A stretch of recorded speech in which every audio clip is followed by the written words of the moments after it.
ఇందిరమ్మ ఇండ్ల స్కీమ్లో జిల్లాల ఇన్ఛార్జ్ మంత్రి, స్థానిక ఎమ్మెల్యే కీలక పాత్ర పోషించనున్నారు. లబ్ధిదారుల ఎంపికలో వారు కీ రోల్ పోషించేలా హౌసింగ్ శాఖ ప్రొవిజనల్ రూల్స్లో నిబంధనలు పొందుపరిచినట్లు తెలిసింది. దీనికి సంబంధించిన నిబంధనలపై త్వరలో ముఖ్యమంత్రి సమీక్షా సమావేశం ఏర్పాటు రివ్యూ చేయనున్నట్లు సమాచారం. మంత్రుల సలహాలు, సూచనలు స్వీకరించిన తర్వాత ఫైనల్ చేయనున్నట్లు తెలిసింది. సాధారణంగా గృహ నిర్మాణ పథకాల్లో ఎస్సీ ఎస్టీలకు 50% రిజర్వేషన్ కల్పిస్తారు. అయితే ఇందిరమ్మ స్కీమ్లో ఒక కొత్త తరహా విధానాన్ని ముందుకు తీసుకురావాలని ప్రభుత్వం భావిస్తున్నది. ఆయా ప్రాంతాల్లో సామాజిక సమీకరణాల వారీగా జనాభాను బట్టి లబ్ధిదారులను ఎంపిక చేయాలని నిర్ణయించినట్టు సమాచారం. ఉదాహరణకు భద్రాద్రి కొత్తగూడెం జిల్లాలో 80% పైగా గిరిజనులే నివసిస్తారు. అక్కడ 1/70 చట్టం ప్రకారం గిరిజన నేతల చేతుల్లో భూమి ఉండే ఆస్కారం తక్కువ. హైదరాబాద్లోని పాత బస్తీలో ముస్లింలు అధికంగా ఉంటారు. ఈ నేపథ్యంలో ఆయా జిల్లాల కలెక్టర్లు సమతుల్యం చేసి నిర్ణయం తీసుకోవాలని భావిస్తున్నట్లు సమాచారం.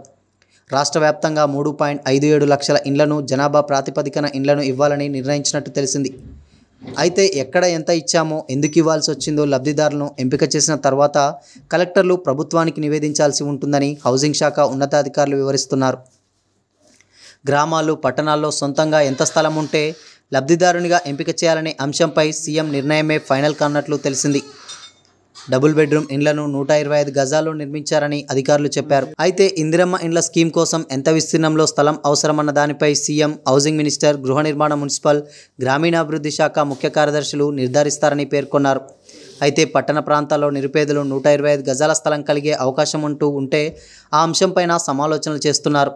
అయితే సీఎం దృష్టికి విషయాన్ని తీసుకెళ్లాక ఆయన సూచనలతో స్వల్ప మార్పులుండొచ్చని భావిస్తున్నారు.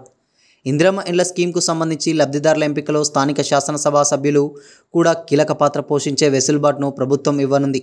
తెలంగాణ హౌసింగ్ శాఖ పేర్కొన్న నిబంధనలతో పాటు ఎమ్మెల్యేలు కూడా అర్హులను రెటిఫై చేయాల్సి ఉంటుందని విశ్వసనీయంగా తెలిసింది. ఈ విషయంపై ప్రభుత్వం విధానపరమైన నిర్ణయం తీసుకున్నట్లు తెలిసింది. ఇందుకు సంబంధించిన అంశాలపై ఇటు ప్రభుత్వం, అటు గృహ నిర్మాణ శాఖలో చర్చ జరుగుతున్నది.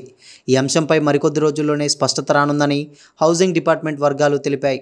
ప్రొవిజనల్స్ రూల్స్ ఒక్కసారి చూసుకున్నట్లయితే తెలంగాణకు చెందిన వ్యక్తి అయి ఉండాలి, సొంత స్థలం కలిగి ఉండి దారిద్ర్య రేఖకు దిగువనుండాలి, సామాజిక ఆర్థిక సర్వే 2011లో ఇండ్లు లేని వారిగా పేరు నమోదై ఉండాలి, సొంత స్థలం, దాని పూర్వ వివరాలు ఆన్లైన్లో పక్కాగా ఉండాలి. ఇదివరకు ప్రభుత్వం నుంచి ఏ గృహ నిర్మాణానికి లబ్ధిదారులుగా ఉండరాదు. స్థానికంగా ఇబ్బందులు ఎదురైన నేపథ్యంలో కలెక్టర్లు నిర్ణయం తీసుకొని సహేతుక వివరణ ఇవ్వాలి. లబ్ధిదారుల పేర్లను గ్రామ సభల్లో ప్రకటించి ఎటువంటి అభ్యంతరం లేకుండా చూడాలి. సొంత జాగా ఉన్నవారికి ఆన్లైన్లో స్థలాన్ని ట్యాగ్ చేసే విధంగా ఉండాలి.